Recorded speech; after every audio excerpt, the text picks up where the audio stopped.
नमस्कार दोस्तों, भारत एक सोच देख रहे हैं आप। दोस्तों, विधानसभा की 10 सीटों पर उपचुनाव होना है और इस उपचुनाव में एक बड़ा खेला होने जा रहा है, बड़ा खेल होने जा रहा है।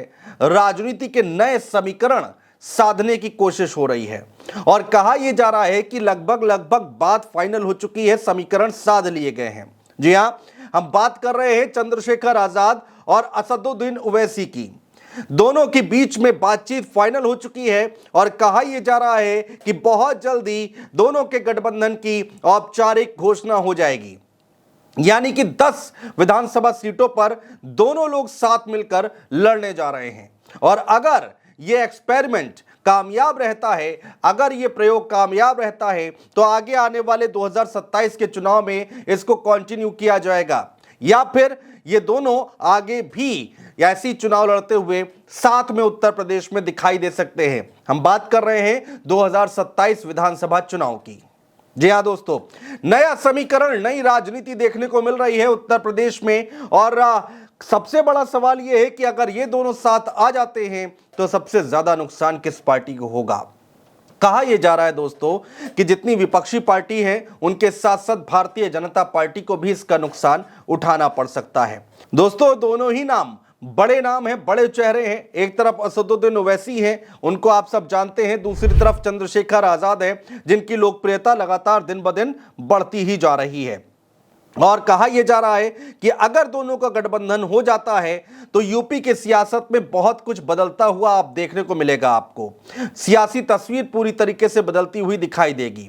जितनी राजनीतिक पार्टियां हैं उनको अपने सियासी समीकरण बदलने पड़ेंगे या फिर अपनी सियासी रणनीति बदलनी पड़ेगी।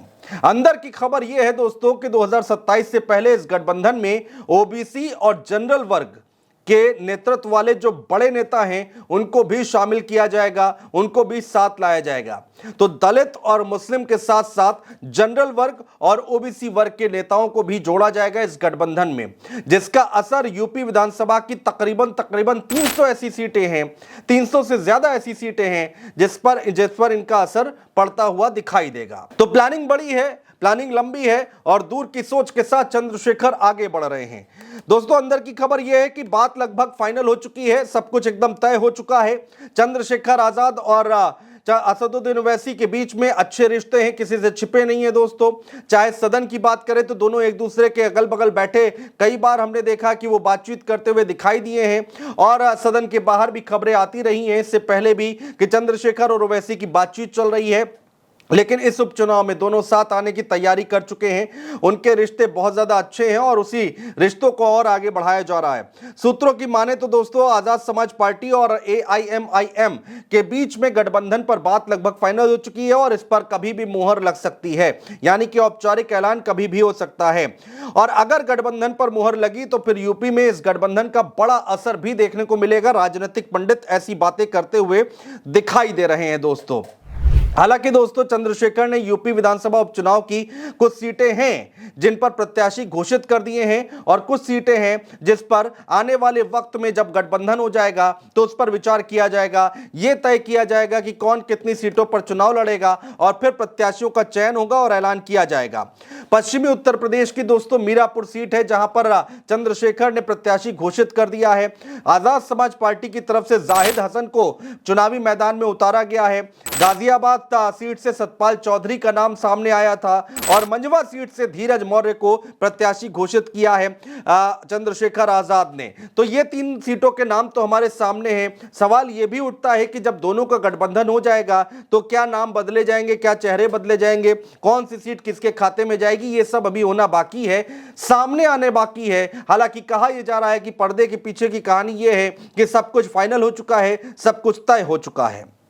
दोस्तों, चंद्रशेखर आजाद ने पहले ही सबको चौंका दिया था जब ऐलान किया गया मीडिया के सामने आकर चंद्रशेखर की तरफ से कि 10 की 10 सीटों पर वो अपने पार्टी के प्रत्याशी उतारेंगे और उसके बाद यह कहा जाने लगा कि चंद्रशेखर आजाद ने अपने इरादे साफ कर दिए हैं कि वो पीछे हटने वाले नहीं हैं। एक बार जब वो सांसद बन गए हैं तो अब पार्टी को आगे बढ़ाते हुए दिखाई दे रहे हैं और इन चुनावों को कितनी गंभीरता से ले रहे हैं इसका अंदाजा उसी वक्त लगा लिया गया था जब उन्होंने 10 की 10 सीटों पर चुनाव लड़ने का ऐलान किया था। और अब उसी दिशा में आगे बढ़ते हुए गठबंधन करते हुए असदुद्दीन ओवैसी के साथ दोनों नेताओं की प्लानिंग क्या है दोस्तों, वो भी हम आपको बता रहे हैं। दोनों नेता एक बड़ी प्लानिंग के तहत आगे बढ़ रहे हैं दोस्तों।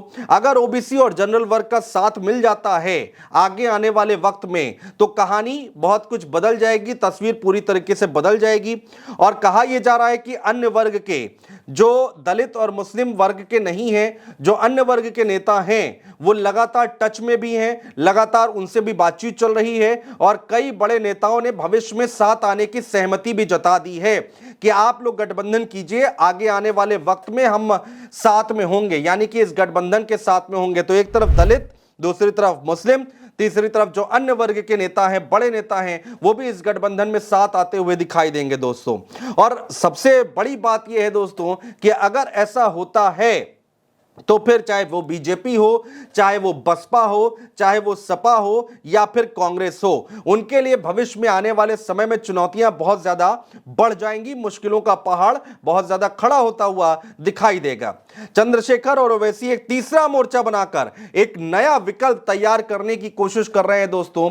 उत्तर प्रदेश की राजनीति में जो तीसरा मोर्चा, जिसकी सुगबुगाहट उपचुनाव से ही होने लगी है, तो सवाल यह भी उठता है कि क्या 2027 के विधानसभा चुनाव में एक तीसरा मोर्चा भी बनता हम देखेंगे, जिसकी रणनीति पर काम करते हुए यहां पर असदुद्दीन ओवैसी और चंद्रशेखर आजाद दिखाई दे रहे हैं।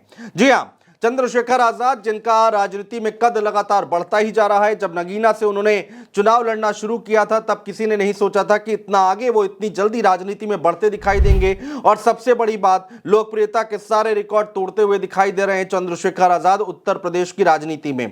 उत्तर प्रदेश के बाहर भी जाते हैं तो उनको बहुत प्यार मिलता है, अच्छी खासी भीड़ देखने को मिलती है चंद्रशेखर आजाद के समर्थन में। और अब यूपी में ओवैसी का अगर साथ मिल जाता है, असदुद्दीन ओवैसी का साथ उनको मिल जाता है, तो यहां पर सियासत में बहुत कुछ नया करने की जो चाहत है चंद्रशेखर आजाद की, वो यहां पर दिखाई देगी। और इसका बड़ा नुकसान भारतीय जनता पार्टी को भी उठाना पड़ सकता है।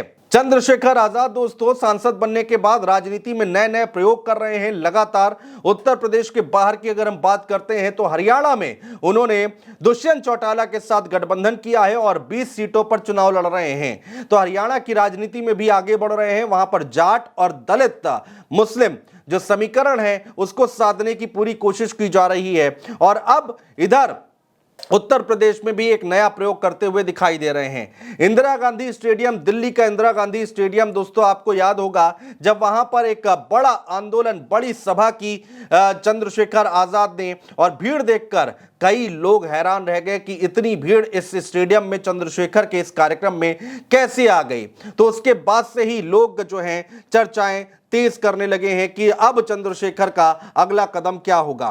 चंद्रशेखर आजाद भले ही हरियाणा विधानसभा चुनाव में किस्मत आजमाने निकले हों दोस्तों, लेकिन यूपी पर भी उनकी पैनी नजर है। तो ऐसा कहा जा सकता है कि एक नजर चंद्रशेखर आजाद की देश की राजनीति पर है, तो दूसरी तरफ उनकी नजर उत्तर प्रदेश में भी है। उपचुनाव को इतना हल्के में नहीं ले रहे हैं, पूरी गंभीरता के साथ इस उपचुनाव में लड़ना चाहते हैं और पूरा दमखम दिखाना चाहते हैं, जिससे कि आगे आने वाले वक्त में 2027 की जो स्क्रिप्ट है वो अभी से लिखी जा सके। जी हां दोस्तों, दलित, मुस्लिम और जो महिलाओं के साथ अत्याचार हो रहा है, कमजोर वर्ग है, शोषित वर्ग है, या फिर पहलवानों का मुद्दा हो, चंद्रशेखर आजाद का आप सोशल मीडिया अकाउंट देख लीजिए या फिर मीडिया के सामने जब भी वो अपनी बात रखते हैं उनको सुन लीजिए, वो लगातार इन मुद्दों को उठाते आए हैं, इन लोगों के मुद्दों को उठाते आए हैं और उसी दिशा में आगे बढ़ते हुए दिखाई दे रहे हैं। दोस्तों दरअसल चंद्रशेखर आजाद की रणनीति कुछ अलग है कि उत्तर प्रदेश की राजनीति में चंद्रशेखर आजाद एक ऐसा विकल्प तैयार करने की कोशिश कर रहे हैं कि जो लोग नाराज हैं, जिनको या तो टिकट नहीं मिल रहा है या फिर मौका नहीं मिल रहा है या फिर वो अलग अलग पार्टियों से संबंध रख रहे हैं लेकिन उनको आगे आने का मौका नहीं मिल रहा है, उससे उनकी नाराजगी बढ़ रही है, तो अपने मंच पर अपने जो विकल्प तैयार कर रहे हैं चंद्रशेखर आजाद, उस मंच पर उन लोगों को, नाराज लोगों को इकट्ठा किया जाए, उनको अपने साथ जोड़ा जाए। हालांकि यहां पर दलित और मुस्लिम का समीकरण बना रहे हैं, बाकी अन्य वर्ग के नेताओं से भी बातचीत चल रही है, जो अंदर की खबर हम आपको बता रहे हैं। 2027 आते आते दोस्तों बहुत कुछ बदल जाएगा, बहुत कुछ नया देखने को मिलेगा, लेकिन इस उपचुनाव में भी गर्मी और भी ज्यादा बढ़ती दिखाई दे रही है। राजनीतिक तौर पर अगर हम देखें दोस्तों तो एक नई बहस छिड़ती हुई दिखाई दे रही है। चंद्रशेखर आजाद बेहद तेजी के साथ आगे बढ़ते हुए दिखाई दे रहे हैं। बहुत शुक्रिया दोस्तों।